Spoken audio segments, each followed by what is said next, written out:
ma conversion et ma délivrance de l'occultisme. Tout a commencé une nuit alors que je dormais à l'hôtel Hilton. Je fis un terrible rêve. Je me vis traverser un marécage à pied. J'arrivai à un endroit impraticable où je commençai à m'enliser petit à petit. Je m'enfonçai ainsi jusqu'au cou, alors que j'appelais désespérément au secours. Un homme très fort, à la stature de géant vint à mon secours. Il se tenait debout sur le marécage mais sans s'enliser ni se salir. Il me retira sans peine et me donna de l'eau pour me laver. Mais comme j'étais dépassé par ce qui venait de se passer, il prit lui-même soin de moi, et me lava jusqu'à ce que je sois bien propre. Puis il me donna d'autres habits en me disant de ne plus m'aventurer dans ce marécage, parce que c'était un endroit dangereux. À mon réveil ce rêve ne me dit rien. Je pensais que ce n'était qu'un simple rêve. Dans la matinée, après les incantations matinales et les rites occultes, mon maître me donna le programme de la journée. Je pris le téléphone et réservai une place sur le vol de 14h30 à destination de Douala. À midi l'hôtesse de la Camère m'appela au téléphone pour me dire que ce vol était repoussé à 17h. Finalement je ne partis que vers 22h30. Arrivé à Douala il me fallut passer la nuit à l'hôtel Lila. Je dus donc emprunter un taxi à l'aéroport. Je m'assis sur la banquette arrière en compagnie de 2 autres clients mais je portais sur moi une somme de 600 000 francs CFA. Avant le carrefour Saint-Michel, juste en face de la station-service Avia, l'homme qui était à côté de moi me passa une main autour du cou. En me pointant un poignard sur le ventre, il me dit « Si tu ouvres le bec, je vais te faire voir tes intestins ». Le chauffeur stoppa brusquement la voiture, ils me fouillèrent systématiquement et raflèrent tout ce que j'avais. L'autre homme ouvrit la portière pour me faire sortir, le chauffeur engagea la marche arrière, et la portière me frappa sur le côté gauche et je roulai sur le trottoir et je me suis évanoui. Je me réveillai plus tard à l'hôpital La Quintini où j'avais été conduit par des passants. Le docteur me dit que j'avais une côte brisée. Elle avait perforé les chairs et provoqué une hémorragie interne. Une foule de pensées s'agitèrent en moi. Je me posais mille et une questions qui restaient sans réponse. Moi qui croyais être l'homme le plus puissant de la terre, pourquoi me trouvais-je ici sur ce lit d'hôpital? Je réfléchis pour voir si je n'avais pas respecté un interdit, mais tous avaient bien été respectés. Mais alors, pourquoi le démon Bise qui était mon compagnon ne m'avait-il pas averti du danger? Cet événement devait certainement signifier quelque chose. Satan était-il fâché contre moi? Pourtant ma puissance était toujours en moi. Que s'était-il passé au juste? Des larmes ruisselaient le long de mes joues. Mon maître fut averti de ce qui m'était arrivé. Quelques minutes plus tard il retourna en Inde. Il y avait une confusion immédiate dans le royaume de Satan. Cet événement étant survenu brusquement car il n'avait plus contrôle sur moi. Plusieurs tentatives furent faites par le monde de Satan pour me prendre et m'amener en Inde pour me traiter, mais aucun démon ne put m'approcher. C'est vers la soirée que le démon Bise m'annonça que la légion de démons venus pour me prendre de l'hôpital et me ramener en Inde n'avait pas pu m'approcher. Il ne comprenait pas ce qui se passait. Le prince des démons devait venir à la nuit tombante pour intervenir en personne. Vers 23h30 à l'heure où tous les esprits mauvais se mettent au travail, Bise m'annonça l'arrivée du prince des démons. Je fis plusieurs tentatives pour pénétrer dans le monde astral, mais rien ne se fit selon mes intentions. Une puissance me retenait sur mon lit. J'étais cloué sur place. Le bâtiment dans lequel nous étions commença à bouger, ma vision même devint plus réduite. Le prince des démons fit tout ce qu'il put pour entrer dans l'hôpital où j'étais, mais sans succès. Ni mon corps, ni mon âme, ni mon esprit ne réussirent à partir. Le lendemain, après le passage du docteur, l'infirmier vint me poser des questions sur ma famille. Il me dit « Est-ce qu'ils sont au courant de cet accident ? Tu dois être transféré à l'hôpital général, la côte cassée a occasionné beaucoup de dégâts. Il y a une inflammation grave et tu dois être opéré. » À ces mots mon âme se troubla. Je savais que puisque j'étais dans le monde des ténèbres si on m'opérait je devrais mourir, et le chirurgien qui ferait cette opération serait tué sur le champ. Dès qu'il allait m'ouvrir le thorax, la souris que j'avais avalée avec beaucoup d'autres choses occultes allait provoquer une destruction massive. Je demandai plus tard à l'infirmier de me laisser sortir, parce que je préférais suivre un traitement indigène et me faire masser, mais il me fit plein de complications disant que mon cas était grave, et qu'il y avait une inflammation interne. Après mon transfert à l'hôpital général, une fois les formalités remplies ce jeune infirmier se proposa de m'aider à rentrer à Edea, mais je devais retourner à l'hôpital général 7 jours plus tard. Avant mon départ je constatai que ma puissance occulte avait déjà diminué. Je ne pouvais plus faire de voyage astral, sortir de mon corps en esprit. Je me demandais quelles était cette force qui était en train de me décharger de ma puissance. Je ne pouvais même pas imaginer que c'était la grande main puissante du Seigneur Jésus qui était sur moi, et que sa grande puissance se manifestait déjà en moi. L'infirmier sortit quelques instants plus tard pour aller chercher un véhicule qui devait me déposer chez ma belle famille à Edaya. Le parcours de Douala vers Edaya fut catastrophique. Je vis des légions des démons les plus puissants intervenir pour tenter de m'enlever et me ramener au temple de l'Inde pour me guérir. Ils essayaient de projeter la voiture sur le côté, mais une autre puissance maintenait la voiture sur la chaussée, à l'entrée du pont sur la Dibamba. La voiture fut stoppée net, les démons avaient dévié la route, mais j'étais le seul à le voir. Le chauffeur voyait plutôt un pont imaginaire devant lui. S'il avait suivi cette vision et s'était engagé dans cette fausse direction, nous serions tombés directement dans le fleuve avec la voiture. C'était le plan du diable pour m'enlever. Un quart d'heure plus tard j'entendis un grondement terrible, et je vis la route reprendre sa place habituelle sur le vrai pont. Des milliers de démons tombèrent dans le fleuve. La voiture qui s'était arrêtée à cause d'une panne inconnue redémarra à l'instant même. C'est une chose merveilleuse de voir le Seigneur intervenir. Je pensais constamment à mon maître, je ne savais pas que c'était le Seigneur qui était intervenu, je croyais que Satan ne voulait plus de moi, j'avais peut-être commis une bêtise, voilà pourquoi il m'avait fermé les yeux et avait rendu bise le démon qui me protégeait inopérant. Oui, mon maître ne voulait plus de moi, il avait peut-être trouvé quelqu'un d'autre plus puissant que moi, c'est la règle dans le monde des ténèbres, les faibles n'y ont pas de place, ils sont toujours détruits. Je conclus donc que c'était mon maître qui voulait me détruire, et que Satan m'avait protégé, parce qu'il m'avait dit lors de notre dernière rencontre qu'il admirait ma puissance, et que j'avais conclu un pacte avec lui. Ce maître indien ne pouvait donc rien faire contre moi. 1000 questions venaient ainsi dans mes pensées, mais alors qui s'opposait aux puissances des ténèbres? Je n'avais pas de réponse à cette question. Après avoir traversé le pont, le chauffeur me dit à plusieurs reprises qu'il ne savait pas exactement ce qui se passait depuis notre départ de Douala, mais que quelque chose n'allait pas. Arrivé à Edaya sur le premier pont, je vis mon maître indien au beau milieu du pont, et le diable qui se tenait de l'autre côté du pont. La route avait été en partie déviée par le diable lui-même. À l'entrée du pont, la voiture fut interpellée par un barrage de police. Pendant que le chauffeur discutait avec les policiers, il se produisit un éclair semblable à un flash accompagné d'un grondement terrible. Après le grondement, je vis que la route avait repris sa place normale sur le pont, et que le diable et mon maître indien avaient disparu. Au même moment, les policiers rendirent au chauffeur les papiers du véhicule et la voiture passa le pont sans problème. Le deuxième pont sur la Sanaga fut également traversé sans encombre. Aucun démon ne pouvait plus m'approcher. Que se passait-il au juste? Tout à l'heure j'avais bien vu le diable avec mon maître qui ont tenté de me prendre. Quelle était donc cette puissance qui barrait la route à Satan? Cela ne pouvait être que Dieu. Mais que venait-il faire là-dedans? Pourquoi se serait-il intéressé à moi? Au début je pensais que c'était mon maître qui voulait me détruire, et que Satan était mon défenseur, mais je les avais aperçus tous les deux sur le pont. Cela voulait dire qu'il y avait quelqu'un d'autre qui s'intéressait à moi. Si je ne pouvais plus faire de voyage astral, est-ce que cela pouvait être à cause de Jésus? J'ignorais tout des choses de Dieu. Je savais simplement qu'il existait, et qu'il était l'adversaire de Satan. Satan nous parlait de Dieu en le tournant en dérision. Il blasphémait plutôt, affirmant qu'il était lui-même le Tout-Puissant. C'est cette doctrine de Satan qui m'avait toujours fait négliger la puissance de Dieu. Il n'y avait que la présence de Bise qui me réconfortait et qui me faisait dire que tout irait bien. En arrivant à Edaya, je me demandais encore pourquoi Satan n'avait-il pas réussi à me prendre de l'hôpital s'il était le plus fort. Qu'allait-il maintenant se passer? Bise reconnut plus tard qu'il y avait une autre puissance qui s'opposait toujours à la nôtre et à nos activités, mais que le diable avait toujours eu raison. Il me dit de ne pas m'inquiéter. Je me disais, si cet être qui avait combattu tout à l'heure mon maître et Lucifer pouvait au moins me parler.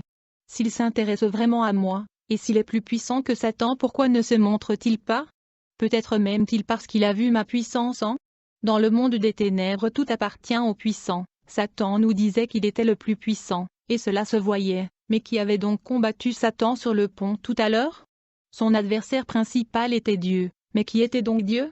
Satan nous disait que c'était un prétentieux, qui avait envoyé un faiblard son fils qu'il avait exécuté sur la croix. Satan affirmait qu'il détruirait Dieu et son fils de la même manière. Cette pensée de Satan me réconforta de plus belle. Dieu ne pouvait être qu'un lâche puisqu'il ne voulait pas se montrer. Satan m'aimait, il allait intervenir et résoudre mon problème, parce qu'il est puissant. Mais je me demandais pourquoi je n'arrivais plus à sortir de mon corps. Mon esprit était toujours bloqué dans mon corps. À notre arrivée, ma belle famille fut désolée de me voir dans cet état. Elle ne savait pas exactement qui j'étais. Elle savait tout simplement que je travaillais avec des Indiens, pour de simples guérisons et travaux occultes. Ma fiancée n'avait jamais su que j'étais profondément engagé dans le royaume de Satan, puisque toutes les apparences étaient respectées. Elle croyait me voir manger normalement, mais en réalité je ne mangeais rien. Elle me voyait agir entièrement comme une personne normale l'aurait fait. Parfois même un démon prenait mon apparence et se reposait à ma place à la maison les jours où j'étais occupée en Inde ou dans le temple sous-marin de Satan, et donc le lendemain au quartier d'Amour à Edéa, on me trouva un praticien qui pouvait masser ma côte cassée. Il reçut 5000 francs CFA pour cela. Un soir alors que je me préparais à me coucher, Biz me fit comprendre que nous devions partir en Inde cette même nuit parce que le diable avait repris l'avantage sur la force qui nous opposait. Cette nouvelle m'irrita. Si je disparaissais cette nuit, qu'allait dire ma fiancée, ma belle famille et mon cousin qui était propriétaire de cette maison? Ils ne pourraient jamais me pardonner. Je ne voulais surtout pas que ma fiancée sache qui j'étais exactement. Je pris donc la résolution d'annoncer mon départ à ma fiancée, et de lui dire la vérité concernant mes activités dans le monde occulte. Biz me demanda de ne rien lui dire. Une grande colère m'envahit, je lui reprochai le fait que je ne pouvais plus contrôler mes pensées, mais cette nuit-là, les démons étaient supposés venir me prendre pour m'amener en Inde, et alors que j'étais couché la nuit chez ma belle famille, je vis notre maison entourée d'une forte muraille. À l'extérieur de la muraille j'ai vu des légions de démons qui essayaient de traverser cette muraille. Les démons retombaient, repoussés en arrière par une puissance étrange. Je ne pouvais toujours pas comprendre l'origine de la force qui opposait les légions de démons envoyées par Satan pour me prendre. Le lendemain matin je vis que le massage n'avait produit aucun effet, et je sentais mon thorax chauffer terriblement. Après 7 jours il me fallut rentrer à l'hôpital général de Douala. Mon retour ne fut pas aussi mouvementé que l'aller, je fus donc hospitalisé. Le docteur avait envisagé une opération chirurgicale, mais, quelques jours plus tard, mon maître le Premier ministre de Satan vint se présenter physiquement avec des papiers officiels pour me prendre en charge et me faire transférer ailleurs. Le diable avait planifié de m'enlever au moyen de ce transfert, puisque l'enlèvement par voie occulte avait échoué. Pendant que mon maître parlait avec le médecin qui était aussi un occultiste dans le bureau, 2 anges de l'Éternel firent irruption dans ma chambre. Ils me dirent qu'ils étaient venus me parler de la puissance de Dieu. Comme j'avais une envie folle d'avoir encore plus de puissance, je leur dis, c'est bien, allez-y. L'un des anges me dit alors ceci, Dieu t'aime, il veut te sauver, il ne veut pas que tu sois détruit avec Satan. Je lui posai alors la question suivante, mais qui peut détruire Satan?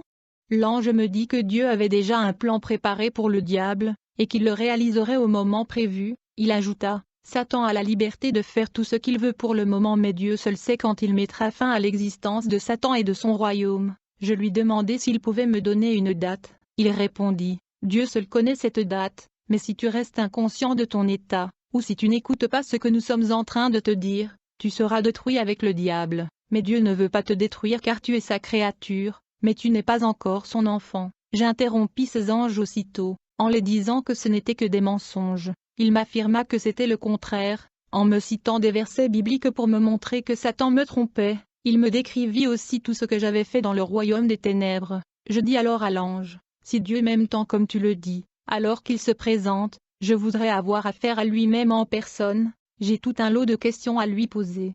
Quant à sa puissance, j'aime travailler avec les plus puissants. L'ange me dit, pour rencontrer Dieu, tu dois accepter son Fils Jésus-Christ comme ton Seigneur et Sauveur. Alors tu rencontreras Dieu. Comme j'avais envie de rencontrer Dieu et de voir sa puissance, j'étais prêt à accepter n'importe quelle condition. Pourtant quelque chose m'intriguait, et je me préparais à faire la remarque suivante. Satan nous a toujours dit qu'il a tué le soi-disant envoyé de ce Dieu prétentieux. Comment se fait-il qu'il puisse être mon Sauveur? Si le Jésus dont vous parlez est le même que l'envoyé ce Dieu prétentieux, alors ce n'est plus la peine de continuer à me parler de lui. L'ange, comme s'il avait lu mes pensées, commença à m'expliquer le mystère de la mort de Jésus, mais le démon Biz aussi me parlait en moi, me disant que ces anges me racontaient des mensonges abominables, mais puisque je voulais rencontrer Dieu en personne, je n'allais pas me laisser arrêter par cette seule condition qui était de reconnaître Jésus-Christ comme Sauveur. Devant ces 2 anges j'ai accepté Jésus-Christ comme mon Sauveur et Seigneur. Les anges me demandèrent de répéter Jésus est mon Sauveur, et de continuer à le répéter intérieurement. Ils m'exhortèrent de commencer à lire chaque jour la Bible si je voulais vraiment rencontrer Dieu. Quelques instants après, ils sortirent de ma chambre. Un instant après, mon maître le Premier ministre de Satan entra dans ma chambre. Après avoir longuement dialogué avec le docteur, dès qu'il fut entré, il commença à faire des incantations pour tenter une fois de plus de m'enlever par voie occulte, mais rien ne se produisit. Je compris immédiatement que c'était Jésus qui combattait. Les anges m'avaient dit qu'ils m'aimaient. À partir de ce moment, le démon Biz ne parvint même plus à capter mes pensées. Il me dit plus tard qu'il ne s'était jamais senti aussi mal à l'aise depuis qu'il habitait dans mon corps. À ce moment-là, je sentis monter dans mon cœur comme un flot le courage de présenter ma démission à mon maître. Les mots sortaient comme un torrent. À vrai dire, je ne savais pas si c'était vraiment moi qui parlais. Je lui dis, « Maître, je sais que tu m'aimes, mais je suis contraint de te quitter. Je te présente ma démission. Cela ne vient pas de moi, mais de mon Créateur. On m'a dit qu'il m'aime et qu'il est le plus puissant. On m'a demandé de reconnaître Jésus-Christ comme mon sauveur. » À ma grande surprise, mon maître, le premier ministre de Satan, disparut subitement. Il reparut 3 minutes plus tard en se plaignant de ce genre de comportement. Il me dit que cela allait me coûter très cher. Tu seras sévèrement puni. Tu as écouté des mensonges. C'est la douleur qui te fait peut-être délirer. Je vais partir et à mon retour, tu auras changé d'idée. À cet instant même, Biz me dit que le roi Satan était déjà furieux contre moi, qu'un pareil dérèglement se payait par la mort, et que je serais détruit pour cet acte de trahison. Cet avertissement me plongea de nouveau dans un terrible désespoir. Heureusement que mon maître, le premier ministre de Satan, avait déjà payé tous mes frais d'hospitalisation avant ma démission. 2 heures plus tard, le docteur vint m'annoncer que mon transfert avait été décidé. Je dis au docteur que je venais de démissionner. Il n'en croyait pas ses oreilles. Comme il ne savait pas ce qui se passait, il me traita de fou et me demanda tout simplement de partir. Je sortis donc de l'hôpital. Je me demandais où donc était Dieu, le Tout-Puissant dont on m'avait parlé. On m'avait donné les conditions qu'il fallait remplir pour rencontrer Dieu. La première condition était de reconnaître que Jésus était mon sauveur. J'avais reconnu que Jésus était mon sauveur, mais je n'avais toujours pas rencontré Dieu, et j'étais à la merci du diable, puisque j'avais conclu des pactes. J'appartenais donc encore au royaume de Satan. Si je ne rencontrais pas Dieu, le diable pouvait m'abattre quand il le voulait. Mais je me dis en moi-même que si Dieu m'aimait, il allait se manifester. C'était sans doute ma puissance qui l'attirait à moi. Je marchais entouré de toutes sortes de démons, mais ils ne s'approchaient pas. Biz ne me parlait plus, mais il était toujours en moi. Dès que j'eus démissionné, Biz était devenu mon adversaire. Il me torturait et m'étouffait tout le temps. Le premier ministre de Satan m'apparut encore à intervalles réguliers pour tenter de me convaincre de changer d'avis en me proposant de l'argent et toutes sortes d'avantages. Je dus donc rentrer à Edéia. Il n'y eut plus aucune difficulté sur la route. Je voulais toujours rencontrer Dieu, et je me posais toujours des questions. Où est-il donc? On m'a dit qu'il m'aimait beaucoup. Mais il me fallait aussi remplir l'autre condition qui était de lire la Bible chaque jour. J'avais déjà commencé à le faire, mais chaque fois que je touchais à une Bible, le démon Biz qui était en moi tentait de m'étouffer pour m'empêcher de la lire. Je souffrais terriblement. 2 jours après ma démission, je posais cette question à ma fiancée. Accepterais-tu que je démissionne de mon association avec mon maître Satan? Je voudrais travailler avec Dieu. Elle me dit que c'était son souhait et qu'elle priait pour cela. Comme je voulais rencontrer Dieu, je lisais la Bible du matin au soir. Partout dans la Bible, on ne faisait que parler de la puissance de Dieu et de Jésus, mais tout ceci ne me suffisait pas. Je voulais le voir de mes yeux comme je voyais Satan. Mon état de santé empirait de plus en plus. La mort approchait. On me conduisit chez un guérisseur à Macondo, mais il fut incapable de me soigner. Il avait fixé son prix à 180 000 francs CFA, et exigea de recevoir d'avance 80 maïls, un poulet, et d'autres choses encore. Mais il avait peur de moi. Il ne pouvait pas sortir son esprit de son corps lorsqu'il était à côté de moi, car mes incantations l'auraient fait mourir. Toute personne qui tentait de le faire était mise à mort aussitôt. Il me dit alors qu'il allait faire appel à ses collègues, mais comme je connaissais tout du royaume des ténèbres, je savais que personne ne pouvait me soigner, si ce n'est mon maître et Satan lui-même. Satan dispose de toute une armée, lui-même est le général en chef. Mon maître occupait une position semblable à celle d'un colonel, et moi à celle d'un lieutenant-colonel. Comment de simples soldats sans grade auraient-ils pu me soigner? Le lendemain, je dis à ma fiancée qu'il fallait que nous rentrions à Edéia. Si Dieu voulait m'abandonner, je préférais mourir là-bas, ou dans le train qui me ramènerait à Edéia. Pendant le voyage, je vis plusieurs démons féroces qui avaient reçu la mission de me tuer. Quelle chose terrible! Je vis aussi mon maître dans le train. Était-il venu me tuer? L'image du pont me revint en mémoire. Je me dis que si Dieu avait déjà empêché que notre voiture tombe dans le fleuve, il allait aussi arrêter mon maître, s'il avait encore des intentions semblables. Quelques secondes plus tard, mon maître disparut de ce train. Je suis sûr que Dieu était à mes côtés. 2 jours plus tard, à Edéia, pendant mon sommeil, je vis un homme qui avait la forme de mon père mort m'apparaître et me dire « Il paraît que tu es malade ».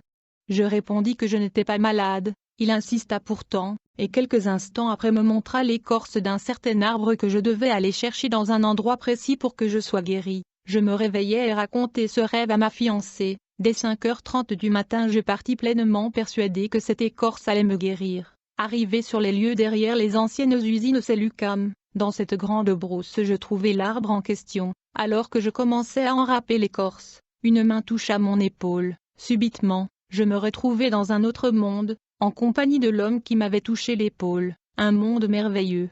Moi qui connaissais le monde des ténèbres, le royaume de Satan sous la mer, son luxueux temple, et ses laboratoires, je vis que tout cela ne pouvait pas égaler la splendeur de cette cité. L'homme qui m'accompagnait était lui-même d'une beauté unique, je ne pouvais même pas le fixer du regard, tant son éclat était éblouissant, comme celui du flash que j'avais vu briller sur le pont. Pendant quelques secondes seulement, je sentis la peur me pénétrer jusqu'au haut. La ville était illuminée de l'éclat de sa propre lumière. Je vis une rue en or, des maisons en or. Aucune ville au monde n'est tracée de la sorte. Nous pénétrâmes dans un grand bâtiment flamboyant fait d'or pur. Il y avait là des gens tous occupés à travailler. Les équipements ressemblaient à ceux d'un central téléphonique. L'homme donna un ordre, et je vis avec surprise toute l'assistance disparaître subitement. Oui, Jésus-Christ est le coordonnateur d'une organisation hautement structurée. Dans cette cité, on respire non seulement la sainteté, mais une pureté merveilleuse. Un écran géant apparut brusquement devant moi.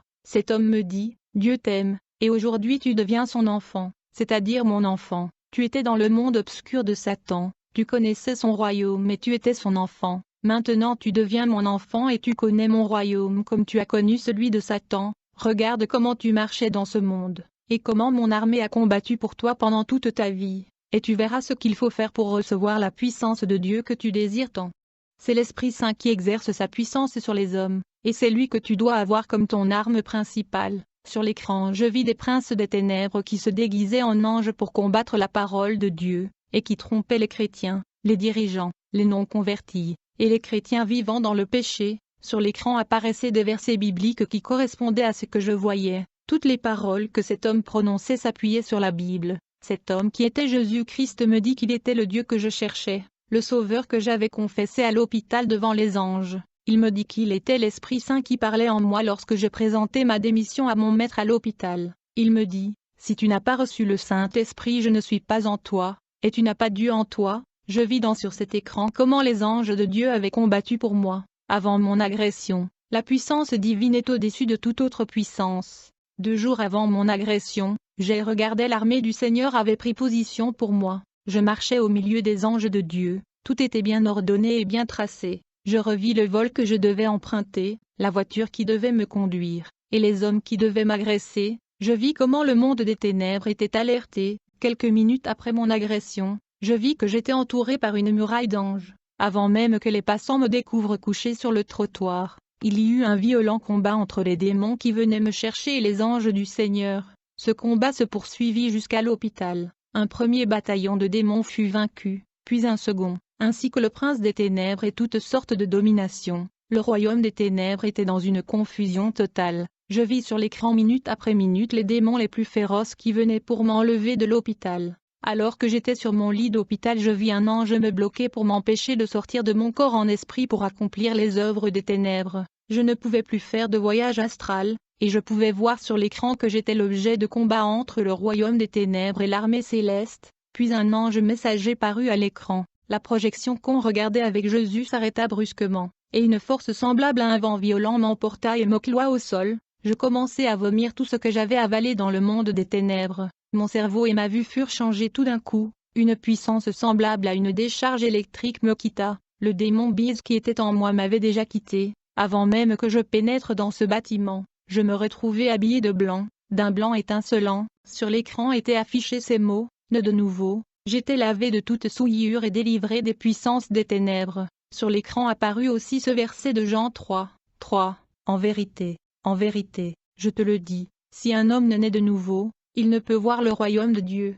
Jésus reprit la parole et dit, « Tu es déjà entré dans mon royaume, le royaume des cieux, c'est par ma grâce que tu es sauvé. » En même temps, s'afficha sur l'écran le verset d'Éphésiens 2, 8. Tout ce que le Seigneur disait était confirmé par des versets bibliques. Il me dit, « Regarde maintenant ce qui est arrivé à ceux qui étaient dans mon royaume. et qui en sont sortis pour diverses raisons. Sous mes yeux défila la vie de nombreux enfants de Dieu. L'écran ressemblait à un grand miroir de plusieurs dizaines de mètres de large. Je vis défiler plusieurs églises de mon pays et du monde entier. Jésus me dit, mon peuple est détruit parce qu'il lui manque la connaissance. Chacune de ces églises était dans les ténèbres, dans un brouillard où il était difficile de distinguer les personnes, même les dirigeants. Cependant, dans ce brouillard certaines personnes étaient dans la lumière. Dans une salle où il pouvait y avoir 100 personnes, je pouvais ainsi distinguer à peine 5 personnes dans la lumière. Dans une église je vis des centaines de démons sur une seule personne. Jésus me dit, ceux qui sont dans les ténèbres sont dans le camp du malin,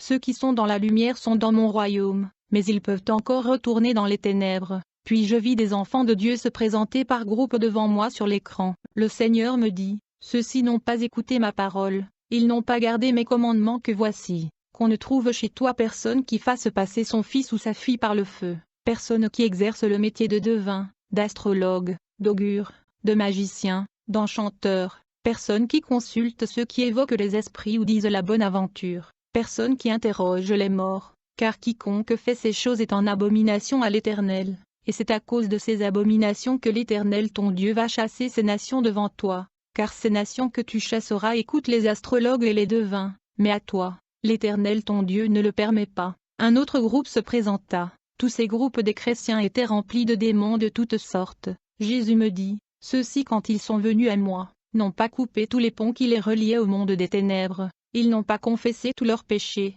ils n'ont pas respecté ma parole, qui dit, plusieurs de ceux qui avaient cru venaient confesser et déclarer ce qu'ils avaient fait, et un certain nombre de ceux qui avaient exercé les arts magiques ayant apporté leurs livres, les brûlaient devant tout le monde. On en estima la valeur à 50 000 pièces d'argent. Acte 19 verset 18. Ils ont fait une fausse repentance, pour plusieurs raisons. Ils n'ont pas respecté ma parole, mon commandement qui dit, repentez-vous, et que chacun de vous soit baptisé au nom de Jésus pour le pardon de vos péchés, et vous recevrez le don du Saint-Esprit. Acte 2 verset 38, parce qu'ils avaient honte, ils ont préféré les temps de feu, plutôt que de confesser leurs péchés devant leurs frères. Confessez donc vos péchés les uns aux autres, et priez les uns pour les autres afin que vous soyez guéris. La prière fervente du juste a une grande efficacité. Jésus me dit, pour qu'ils soient dans la lumière devant moi il faut qu'ils confessent devant les témoins tous les péchés commis avant leur repentance et après leur repentance, sinon ils seront jetés dans les temps de feu et de soufre. S'ils ne font pas honte à l'ennemi en confessant tous leurs péchés un à un, regarde ceux qui sont responsables de la destruction de mon peuple, ils travaillent pour leur ventre, ils enseignent pour leur intérêt, ainsi, leur fin sera la perdition, ils ont pour Dieu leur ventre, ils mettent leur gloire dans ce qui fait leur honte, ils ne pensent qu'aux choses de la terre, méfie-toi de ceux-ci car ils travaillent avec l'ennemi, car il s'est glissé parmi vous certains hommes dont la condamnation est écrite depuis longtemps, des impies qui changent la grâce de Dieu en dissolution, et qui renient leur seul Maître et Seigneur, Jésus-Christ. Jésus me dit, voici ceux qui les suivent et qui écoutent leur doctrine, leurs faux enseignements et leurs faux miracles, puisqu'ils n'ont pas voulu suivre mes commandements, je leur envoie une puissance d'égarement, pour qu'ils croient aux mensonges, afin que tous ceux qui n'ont pas cru à la vérité, mais qui ont pris plaisir à l'injustice, soient condamnés. Jésus me dit, cette grande foule que tu vois a abandonné la foi pour s'attacher à des esprits séducteurs et à des doctrines de démons. Comme ils ne se sont pas souciés de me connaître, je les ai livrés à leur sens réprouvé, pour commettre des choses indignes, étant remplis de toute espèce d'injustice, de méchanceté, de cupidité. Jésus me dit, comme tous ceux qui veulent suivre ma volonté, tu dois connaître mon jugement, je déclare dignes de mort ceux qui commettent de telles choses, non seulement ils les font, mais ils approuvent ceux qui les font. Ceux que tu vois ici sont dans les ténèbres parce qu'ils ont été attirés par le monde et par les choses du monde, en particulier par l'argent. Le malin a choisi ce moyen pour détourner la grande majorité de ceux qui enseignent ma parole et de ceux qui l'écoutent. Ceux qui enseignent dépouillent ma maison, ils sont tombés dans la tentation, dans le piège du diable, car l'amour de l'argent est la racine de tous les maux, et quelques-uns, en étant possédés se sont égarés loin de la foi, et se sont jetés eux-mêmes dans bien des tourments. Jésus me dit, à cause de leur passion pour les choses du monde ma maison est divisée, elle est remplie de querelles, ils ont rejeté cette parole. Sache que ma vérité est la porte étroite qui conduit toute personne dans mon royaume. À ce moment-là s'afficha sur l'écran le verset suivant. Mais étroite est la porte, resserrez le chemin qui mène à la vie et il y en a peu qui les trouvent. Jésus me dit, quand tu parlerais les langues des hommes et des anges, si tu n'as pas la charité tu es un airain qui résonne, ou une cymbale qui retentit, et quand tu aurais le don de prophétie, la science de tous les mystères et toute la connaissance, quand tu aurais même toute la foi jusqu'à transporter des montagnes, si tu n'as pas la charité, tu n'es rien. Puis je me dis, ceux-ci sont passés par ce chemin, ils ont forcé l'entrée par cette porte et ils ont vaincu, les voici, ceux dont ils parlaient étaient habillés en blanc, je les regardais, c'était quelque chose de merveilleux, je les voyais non plus comme sur un écran mais comme si j'étais perché sur une fenêtre, et que j'étais en train d'observer ce monde merveilleux. Jésus ramena mes yeux sur l'écran, où était affiché ce verset, « Celui qui vaincra sera revêtu ainsi de vêtements blancs. Je n'effacerai point son nom du livre de vie, et je confesserai son nom devant mon Père et devant ses anges. » Jésus me dit, « Marche sur la fondation qui est ma véritable Église. » Ces versets s'affichèrent sur l'écran. Tous ceux qui croyaient étaient dans le même lieu, et ils avaient tout en commun, ils vendaient leurs propriétés et leurs biens, et ils en partageaient le produit entre tous, selon les besoins de chacun. Ils étaient chaque jour tous ensemble assidus au temple, ils rompaient le pain dans les maisons, et prenaient leur nourriture avec joie et simplicité de cœur, louant Dieu et trouvant grâce auprès de tout le peuple. Et le Seigneur ajoutait chaque jour ceux qui étaient sauvés. Actes 2 verset 37-47.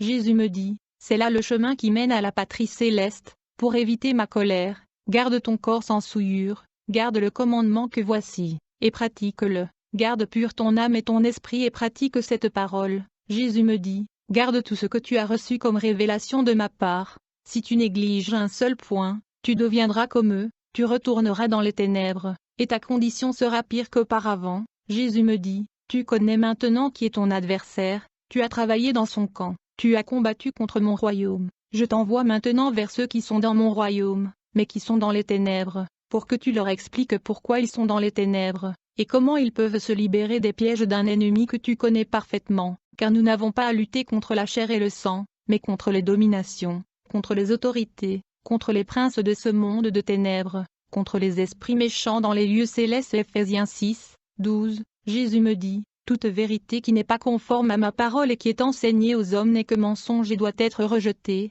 Méfie-toi de ceux qui viendront à tes côtés. Satan se servira d'eux pour s'acharner à reconquérir les positions perdues et à te ramener dans son royaume. Il va mobiliser toutes ses forces pour te détruire, te dénigrer, et te rendre pauvre. Il va chercher à utiliser toutes les personnes qui viendront te rejoindre. Il va chercher à te tromper en utilisant des déguisements, des contrefaçons, et la ruse. Pour le vaincre, tiens-toi sur ma vérité, consulte ma parole qui est le code de ta vie, et garde le fondement qui est le Saint-Esprit en toi. C'est par ces moyens que Satan a réussi à détruire d'autres chrétiens, et c'est par ces moyens que Satan fera tous ses efforts pour te détruire. Jésus ajouta, n'aie aucune crainte, je suis avec toi, parle et témoigne en tout lieu où ma parole est acceptée, car j'ai dans ce monde un peuple nombreux qui périt faute de connaissance. La grande majorité a été détournée par des conducteurs qui servent leur ventre et qui servent l'ennemi. Ce sont ceux-là que le malin utilisera pour te combattre. Ce n'est pas toi qu'ils combattront mais moi. Et donc cette assurance dans ton âme, tiens-toi seulement sur ton chemin,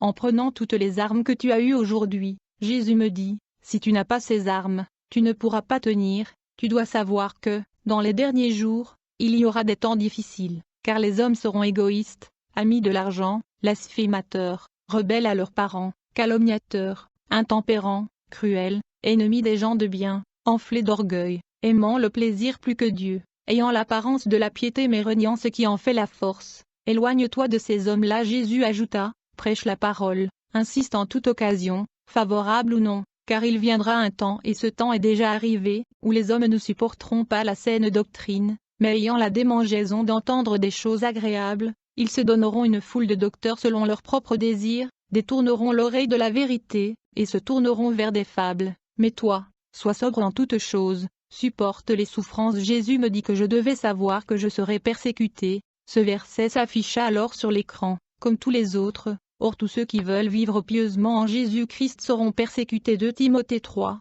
12. Jésus ajouta, mais je te promets une chose, écoute ma promesse, je vous le dis en vérité, il n'est personne qui ayant quitté à cause de moi et à cause de la bonne nouvelle, sa maison ou ses frères ou ses enfants ne reçoivent au centuple présentement dans ce siècle-ci, des maisons 7 des terres avec des persécutions, et dans le siècle à venir la vie éternelle. Jésus me dit, je viens bientôt.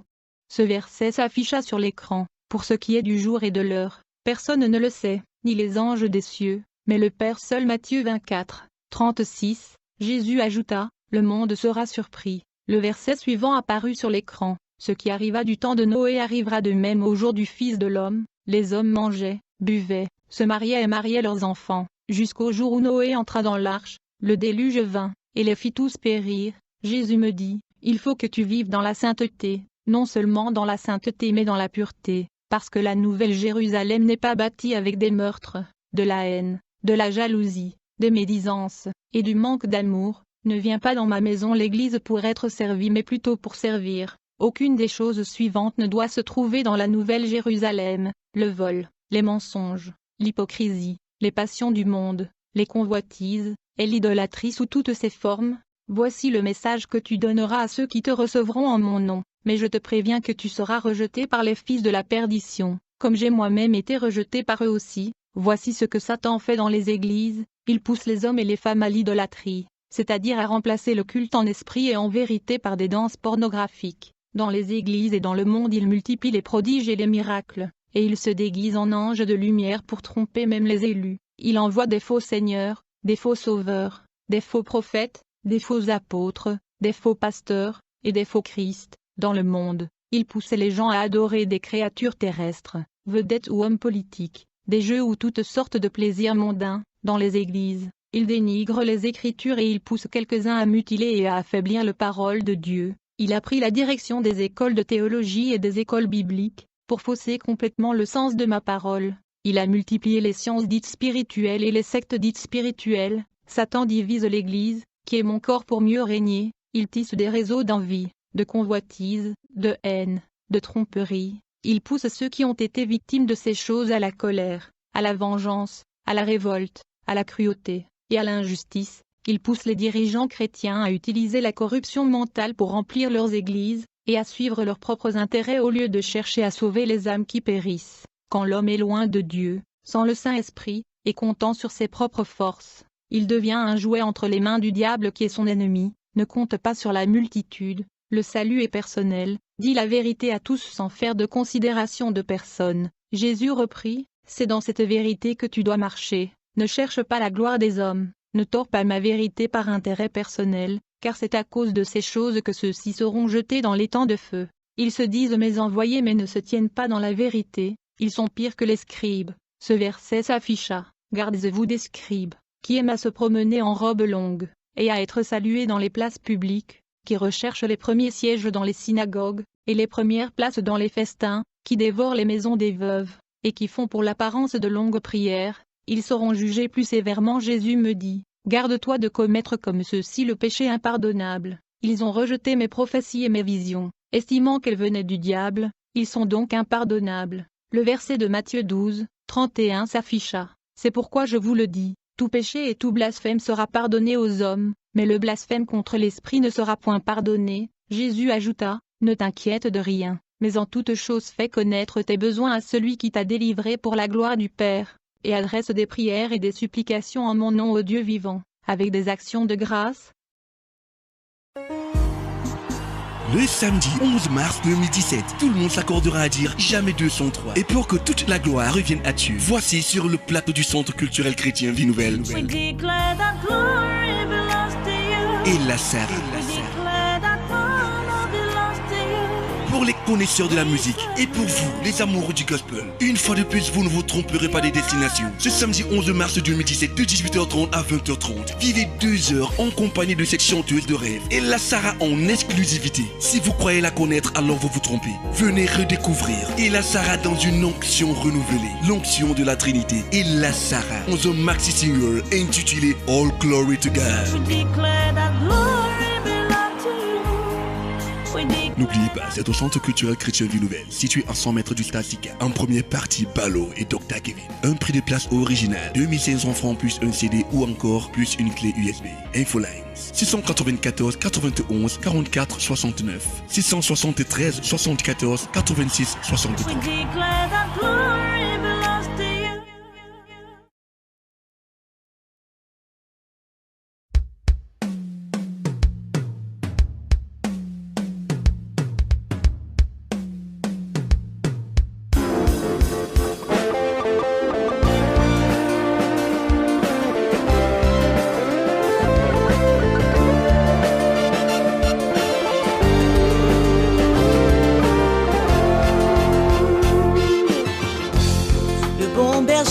ses brebis.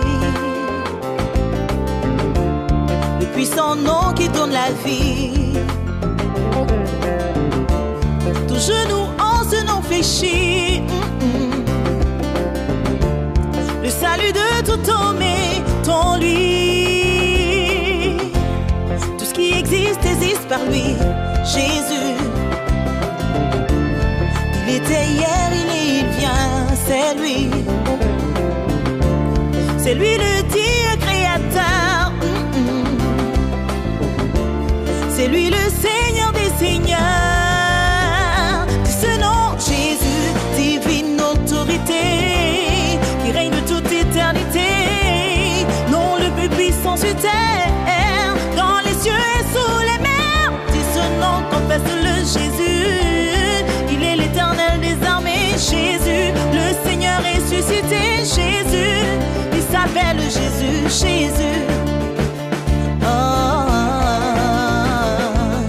Jésus.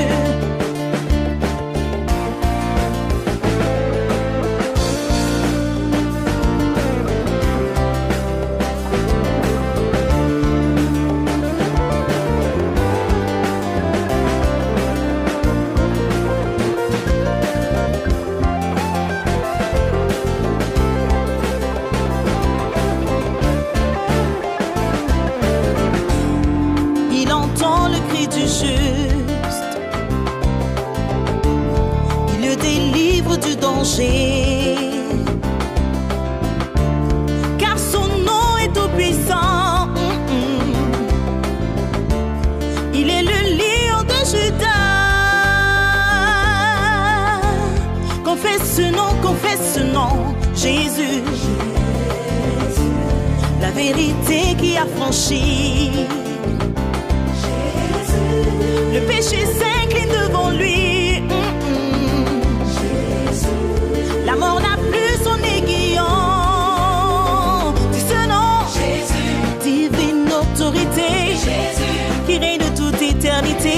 Jésus. Non, le plus puissant sur terre, dans les cieux et sous les mers. Dis ce nom, confesse-le, Jésus. Jésus. Il est l'éternel des armées, Jésus. Le Seigneur ressuscité. Il s'appelle Jésus, le roi des rois. Il est le tout-puissant, il est le Seigneur, le Rédempteur. Il est ressuscité. Oh, il est le roi des rois, le tout-puissant, l'indomptable, le véritable. Il est ressuscité. Oh, il est le roi des rois, le tout-puissant. Il est l'indomptable, le redoutable. Il est ressuscité, il s'appelle Jésus. Donc il dit contre toutes les situations, donc par lequel je suis sauvé, par ses blessures je suis guéri. Il est ma raison de vivre. Dis ce nom, Jésus, divine autorité, qui règne de toute éternité. Non, le plus puissant sur terre, dans les cieux et sous les mers. Dis ce nom, confesse-le, Jésus. Il est l'éternel des armées, Jésus. Le Seigneur ressuscité, Jésus. Il s'appelle Jésus, Jésus.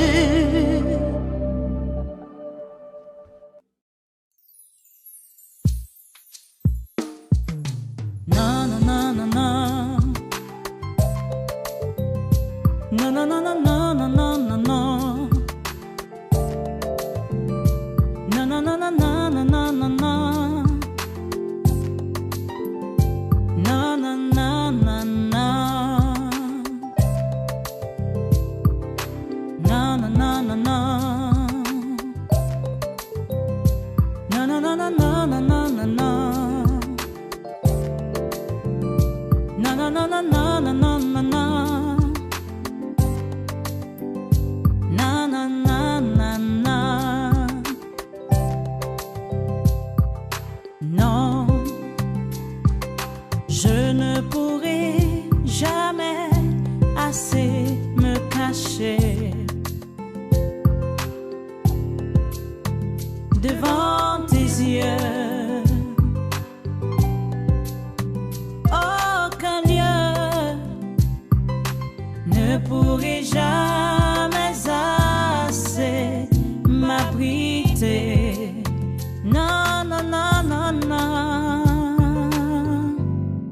Car si je vais me cacher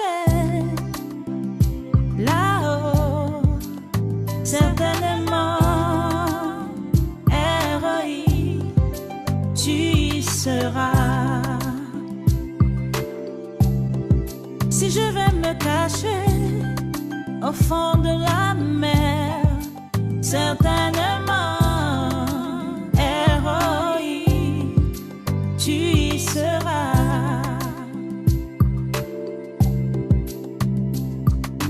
Non, non, non, non, non. Non, non, non, non, non, non. Non, non, non, non, non, non, non, non. Non, non, non. Non, non, non, non, non, non, non, non, non. La présentation du troisième album de la Sarah. J'aimerais que tu acclames très très fort pour Ella Sarah. Le Seigneur va mettre la France à jusqu'à ça. Ella Sarah, Ella Sarah, Ella Sarah.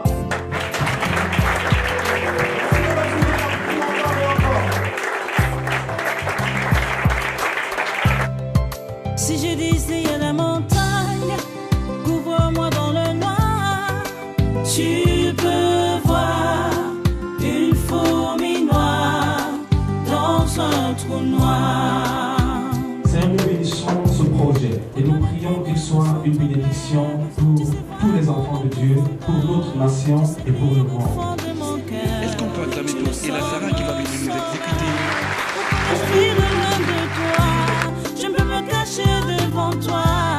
Toi tu me sens de roi depuis le sein de ma mère.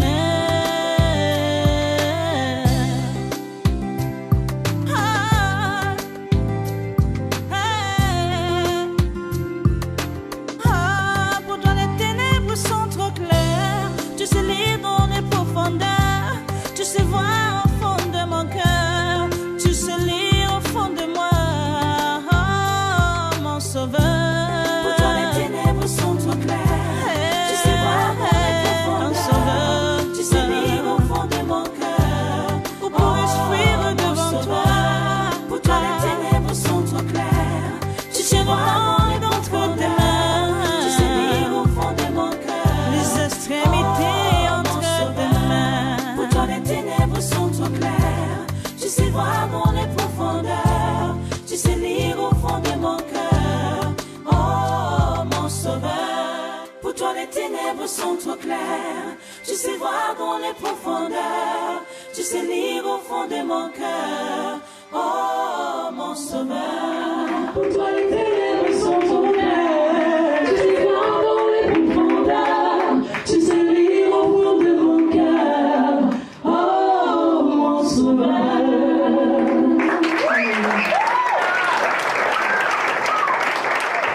David disait sans de moi.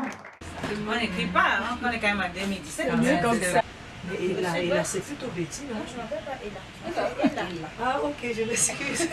C'est un prénom. Je veux la ramener au village. Je peux faire déjà 6 ans. Quand je suis en train de chanter, une femme me fait comme ça. Elle a d'abord son petit livre en main comme ça. Elle sirote ma chanson. Et quand je m'approche d'elle, elle me dit, oh, Ella avait. La réponse, justement, ça va lui permettre de, soit me donner l'argent, soit de voilà. Je connais quelques petits mots. Hein.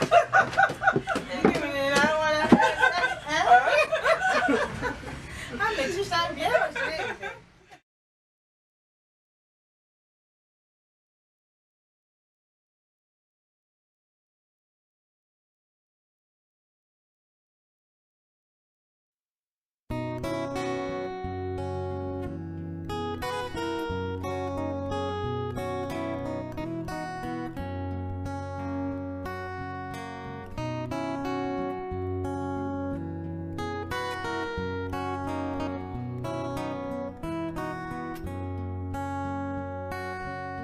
Non, est la belle gagnante qui a changé ma nature. Ton nom est le bon sauveur qui a fermé mes blessures. Ton nom est le diamant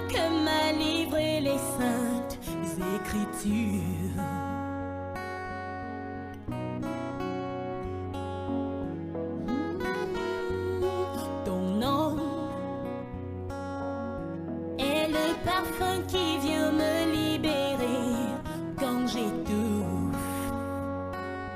Ton nom est le rocher qui m'empêche de tomber quand je souffre. Ton nom est le cri de guerre qui étourdit l'ennemi.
prophétise sur ta destinée.